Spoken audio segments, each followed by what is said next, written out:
पैसे की कीमत। एक छोटे से गांव में चंपा नाम की एक लड़की रहती थी। चंपा बहुत ही गरीब थी, लेकिन उसकी मेहनत और विनम्रता के कारण गांव के लोग उसे बहुत पसंद करते थे। वह सिलाई का काम करती थी और जो भी थोड़ा बहुत पैसा कमाती, उससे अपनी माँ और छोटे भाई का पालन पोषण करती थी। उसके पास एक पुरानी सिलाई मशीन थी, जिससे वह कपड़े सिलती थी। चंपा का सपना था कि एक दिन वह इतनी बड़ी दर्जन बने कि उसके बनाए कपड़े दूर दूर तक प्रसिद्ध हों। दिन रात काम करने के बाद भी चंपा अपने दोस्तों और परिवार के लिए वक्त निकाल ही लेती थी। उसको अपने दोस्तों के साथ खेलना, हंसना बोलना बहुत पसंद था। और अगर गांव में किसी को भी उसकी मदद की जरूरत पड़ती तो वह हमेशा उनकी मदद करती थी। चंपा के पास चाहे पैसा कम था, पर एक सुकून था जिसकी वजह से वो हमेशा खुश रहती थी। वो हमेशा सोचती कि अगर मैं ज्यादा पैसा कमा पाऊं तो और अधिक लोगों की मदद कर सकूंगी। एक रात जब चंपा अपनी सिलाई मशीन पर काम कर रही थी, तभी अचानक उसकी मशीन से एक चमकती हुई रोशनी निकली।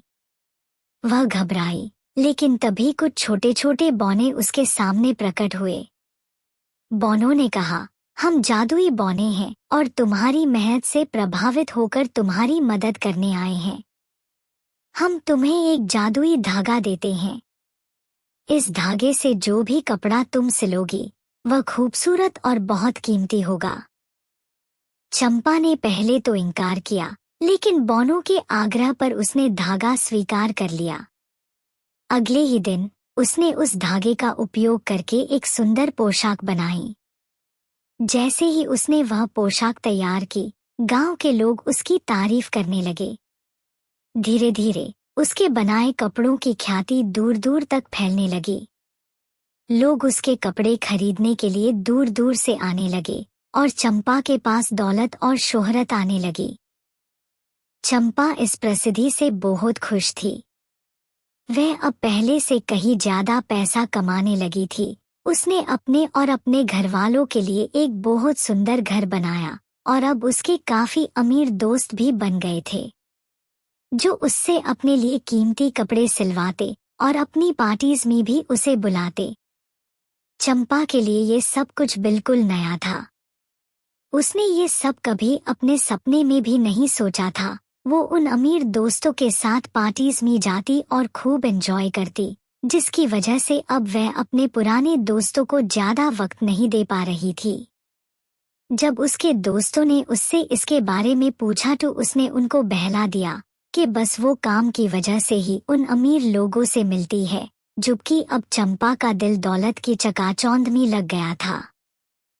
लेकिन इस दौलत और शोहरत के साथ चंपा का स्वभाव भी बदलने लगा।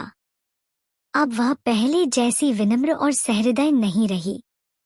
वह दूसरों को नीचा दिखाने लगी और अपने पुराने दोस्तों और गांव के लोगों से दूरी बनाने लगी। अब वो उन सबको अपने आगे गरीब समझती थी। वह केवल अपने नए अमीर ग्राहकों के साथ ही संबंध रखने लगी। कई बार तो वो अपने पुराने दोस्तों से झगड़ा ही कर लेती और अमीर दोस्तों से बहुत प्यार से बात करती। उसको ऐसा लगने लगा कि अब उसके पुराने दोस्त उसके काबिल नहीं रहे, वो तो अमीर लोगों के साथ ही रहने को बनी है। धीरे धीरे उसने अपनी माँ और भाई से भी बुरा बोलना शुरू कर दिया।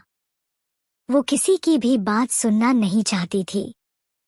उसको लगता था कि वह इन सबसे ज्यादा समझदार है, वो क्यों किसी और की बात माने। जबकि चंपा अपने पुराने दिन भूल ही गई थी कि वो अपनी जिंदगी से अपने और अपने आसपास के लोगों के लिए क्या चाहती थी। जो लोग उसको पहले अच्छे लगा करते थे, अब वही लोगों से उसको परेशानी होने लगी थी। चंपा के बुरे बर्ताव की वजह से उसके दोस्तों ने उससे बात करना बंद कर दिया था और अब वो और अधिक वक्त अपने नए दोस्तों में ही बिताती।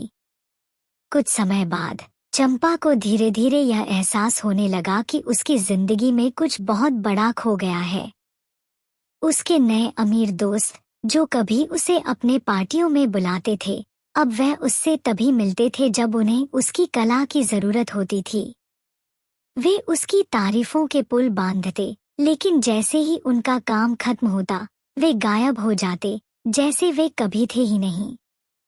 उनके लिए चंपा सिर्फ एक साधन बन गई थी और यह बात उसके दिल को चुभने लगी थी। जब वह अपने आलीशान घर के खूबसूरत कमरों में अकेली घूमती तो उसको ऐसा लगता जैसे हर चीज उसे जैसे ताने मार रही है।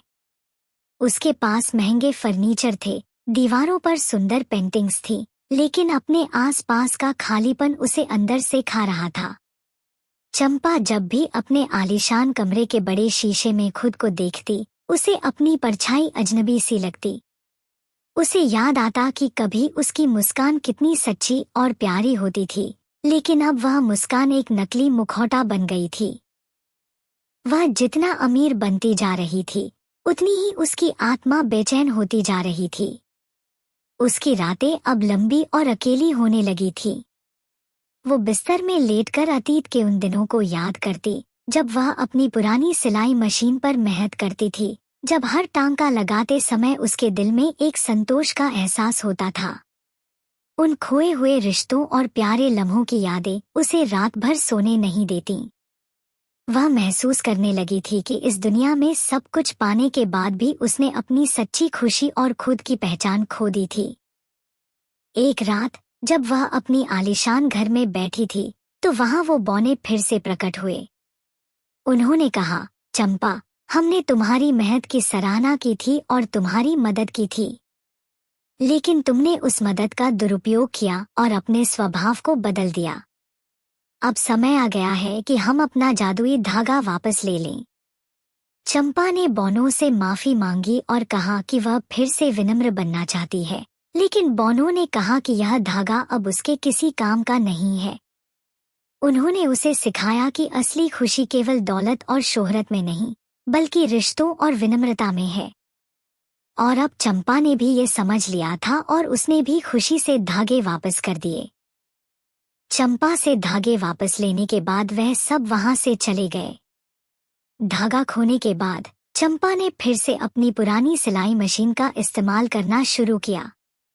उसने अपनी माँ से, अपने भाई से और अपने दोस्तों से भी माफी मांगी। उन्होंने भी अपना दिल बढ़ा किया और चंपा को माफ कर दिया, क्योंकि अब वो समझ चुके थे कि अब चंपा को एहसास हो चुका है कि उससे गलती हुई थी। उसने पुराने ग्राहकों को बुलाया, उनसे माफी मांगी और फिर से मेहनत से काम करने लगी। उसने फिर से अपने आसपास के लोगों का ख्याल रखना शुरू कर दिया और गांव के लोगों की मदद के लिए भी समय निकालने लगी। धीरे धीरे उसने अपनी पुरानी पहचान वापस पा ली। चंपा ने सीख लिया कि सच्ची खुशी और संतोष केवल पैसे से नहीं, बल्कि सच्चे रिश्तों, प्यार और विनम्रता से मिलते हैं। Like, share and please subscribe our channel.